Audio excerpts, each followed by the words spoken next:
I just wanted to hear from you all what kind of a tricky season you've had fighting the wildfires, because I've been keeping an eye on it back home and wanted to touch base and I hear from you guys on the ground just kind of what kind of a year you faced. Bear in mind, it looks like it's pretty unprecedented in the years of Canadian wildfires that all of you have witnessed.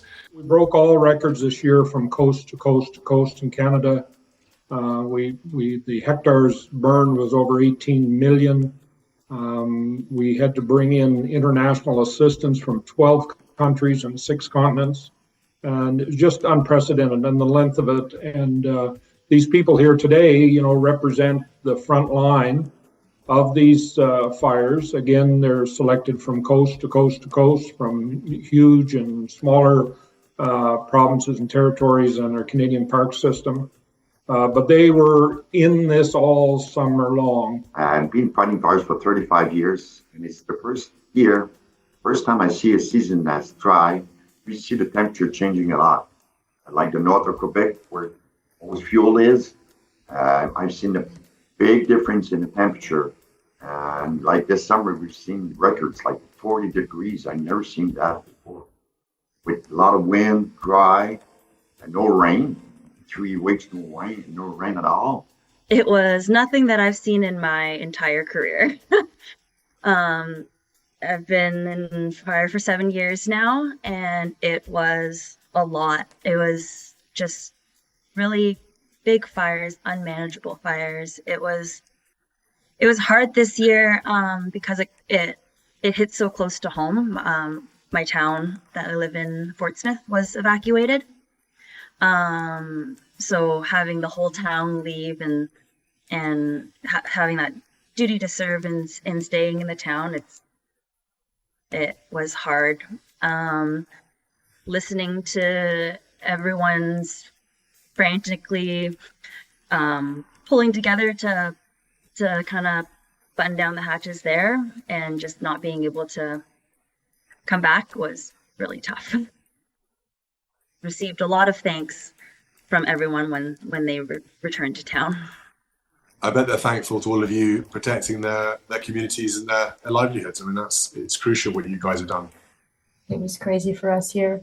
We had over 11 communities evacuated throughout the summer, and we had one community that was almost nearly wiped out, the town of Enterprise.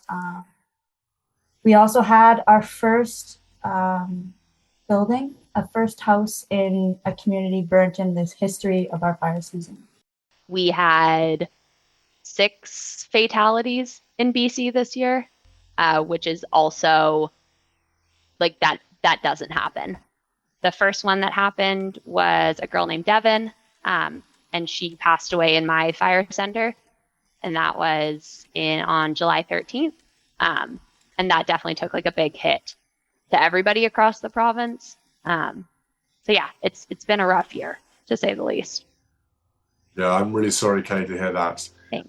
And has the community and all the firefighters, have you rallied around each other to keep yourself going? Because obviously when this happens during the sharp end of all the stuff you're doing and the fires you're fighting, it's very, very difficult to keep going and keep your mind focused on on what you're trying to do. Totally. Yeah, I would say it's definitely brought people together. I think it's definitely been a bit of a wake-up call for people as well, that even if no one was verbalizing it, there was, I'm sure it's across Canada, but definitely in BC, there's that thought in your brain of like, this doesn't happen here. Like, this happens elsewhere, but it doesn't happen to us. And so when it specifically happens right in your backyard, it definitely rattles people, but has brought people together for sure. Thank you so much for all of you and all your teams doing a tremendous job this season, because frankly, it must have been terrifying at times. You must have felt completely out of control, completely swamped.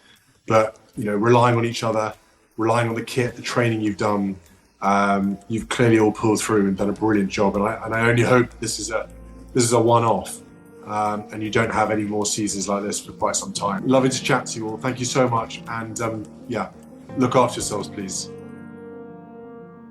Thank you. Thanks, everyone.